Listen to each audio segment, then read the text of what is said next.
If you're hearing this right now, hit subscribe before the lights go out, because this might be the last footage the world ever sees.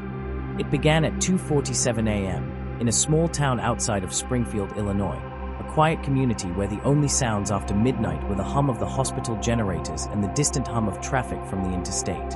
But on this night, something different stirred behind St. Mercy Hospital, something no one could explain. The hospital stood across from an old cemetery that locals called Hollow Rest, a graveyard older than the hospital itself. For years, it was said to be peaceful. No vandalism, no disturbances, not even animals wandering through. But that peace broke when a nurse on the night shift noticed something strange on the security feed, movement behind the morgue service exit.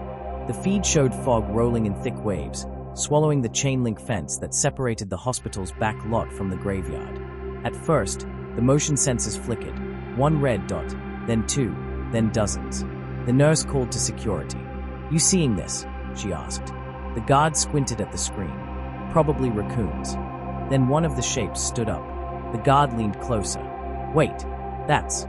The camera feed cut out for exactly 8 seconds.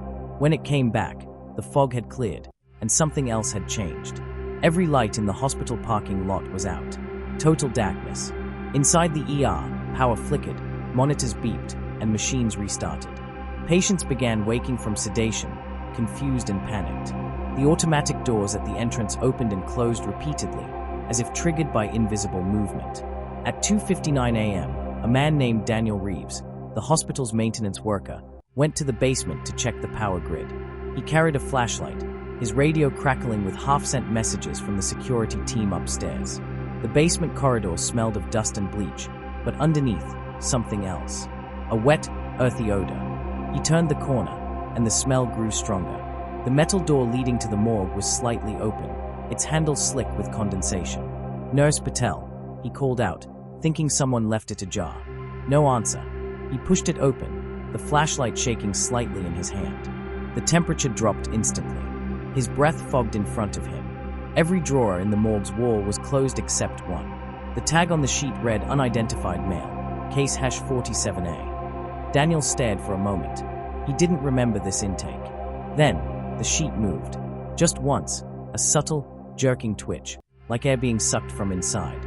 "Hello," he whispered. The light above him flickered. The hum of the generator faltered, leaving only silence. And then, a faint tapping sound came from the other drawers.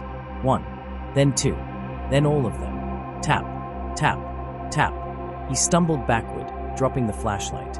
It rolled across the floor, casting wild shadows on the walls. In the chaos, Daniel saw something, a hand. Pale, stiff, sliding slowly over the edge of the open drawer. He turned and ran. Upstairs, the nurse at the reception desk noticed movement through the glass doors. Figures walking from the cemetery toward the hospital. Dozens of them. Slow, uneven steps. She picked up the phone. "Security, there's people outside."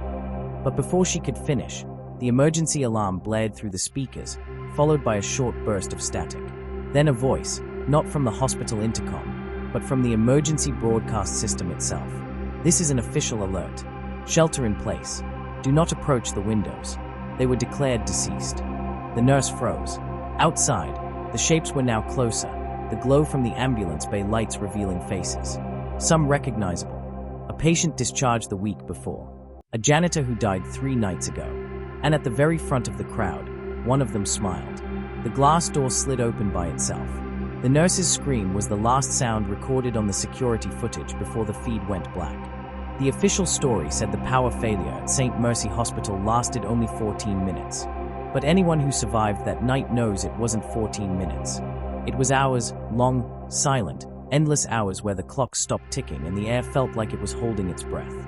When the power came back, everything in the hospital had changed.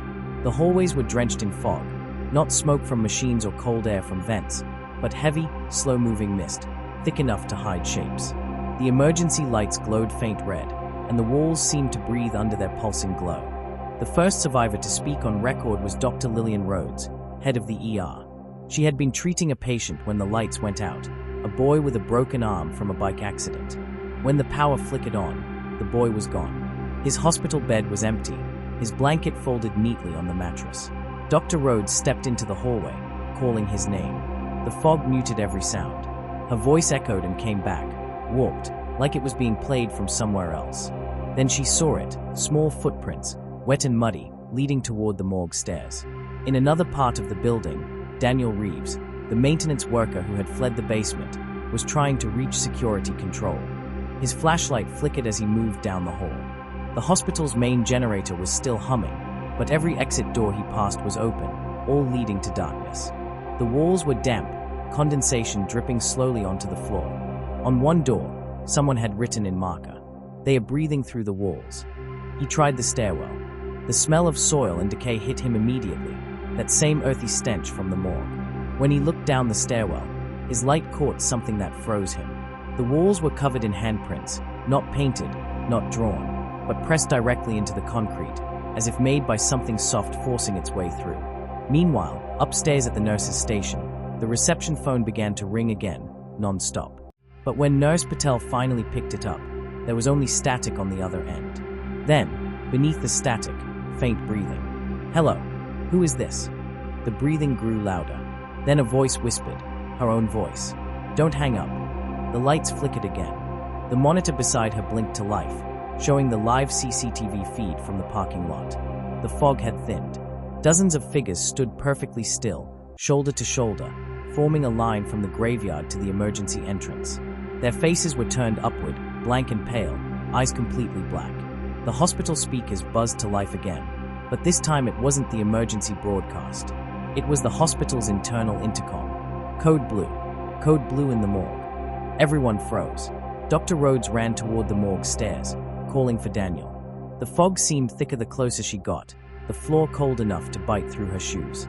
Halfway down, she saw light flickering, Daniel's flashlight, lying on the ground. When she picked it up, she noticed drag marks on the floor, thin, parallel streaks leading into the morgue. The room was silent. Every metal drawer in the wall was open now, their sheets draped loosely like torn skin.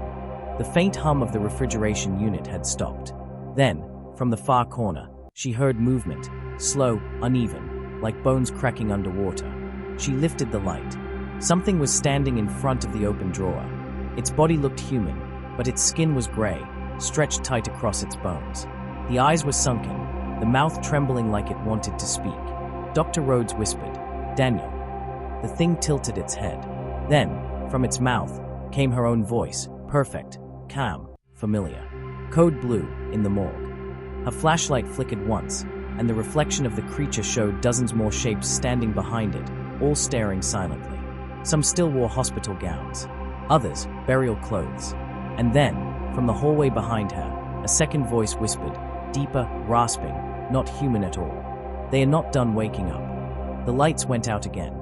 By the time sunrise should have reached St. Mercy Hospital, no one inside could tell if it was morning or still night.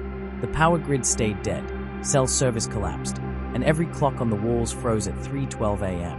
The hospital existed in a kind of limbo, caught between silence and something alive in the dark. The footage recovered from that night came from security camera 4, mounted near the east hallway facing the cemetery. It begins with flickering static, then clears just enough to reveal the automatic doors sliding open again and again. Every time they shut, a figure moved closer.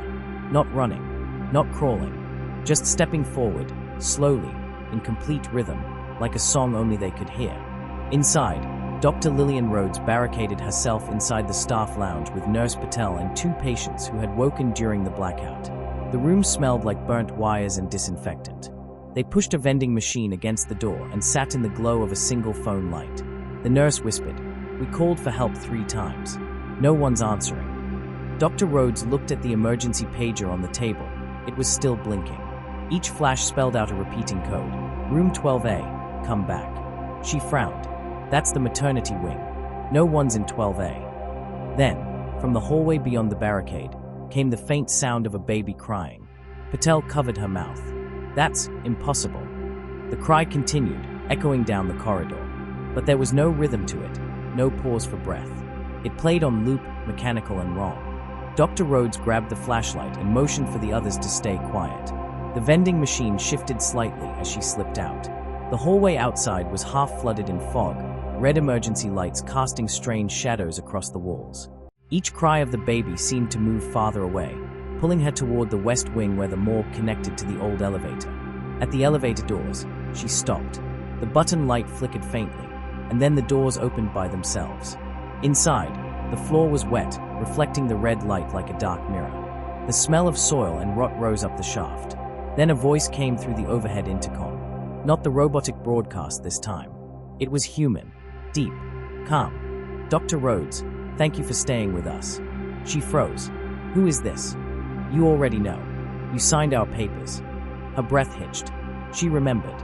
A year ago, she'd worked with a research program that handled non-standard autopsies. The bodies had been delivered at night from a nearby military base, untagged and unclaimed. The instructions were simple: record the cellular activity, report anomalies, no questions asked. The elevator light flickered once. The walls seemed to breathe. Then the crying stopped. From the fog ahead, something stepped into view. A figure in a hospital gown, eyes black, jaw hanging loose, water dripping from its fingertips. Behind it, more shapes began to form: men, women, patients, moving together, soundless, all turning their heads in perfect unison toward her. Dr. Rhodes stumbled back. Her flashlight flickered and landed on the hospital directory sign beside the elevator. The words "Hollow Rest Cemetery" had been scratched into the plastic, carved over the word "basement." Her voice trembled. "You shouldn't be here." The first figure opened its mouth. "Neither should you." Then, from every speaker in the hospital, the emergency broadcast voice returned, warped and breaking apart. "This is St. Mercy Hospital. All patients are stable. No one has died." But as the fog thickened, dozens of shapes began pressing against the glass windows, faces familiar: nurses, security, even Daniel Reeves. Their eyes were open, but there was nothing behind them. In the security footage, the last thing recorded was Dr. Rhodes backing into the elevator, pressing the button repeatedly as the crowd of the dead advanced. The doors closed just before they reached her. At 3:12 a.m., the entire hospital vanished from the town's grid. 3 days later, authorities found the building empty. Every hallway perfectly clean, every door locked, every room silent. Only one thing remained: a fresh line of graves dug behind the hospital fence, each marked with a simple tag: returned. And just before the footage ends, the camera at the cemetery gate flickers one last time, showing a single figure standing among the graves, head tilted toward the lens. It's Dr. Rhodes. She looks directly at the camera, her lips barely moving as the static rises. "We didn't survive the night. We joined it." Then the screen goes black. Skull, if you ever live near a hospital built beside a graveyard, never stay past 3 a.m.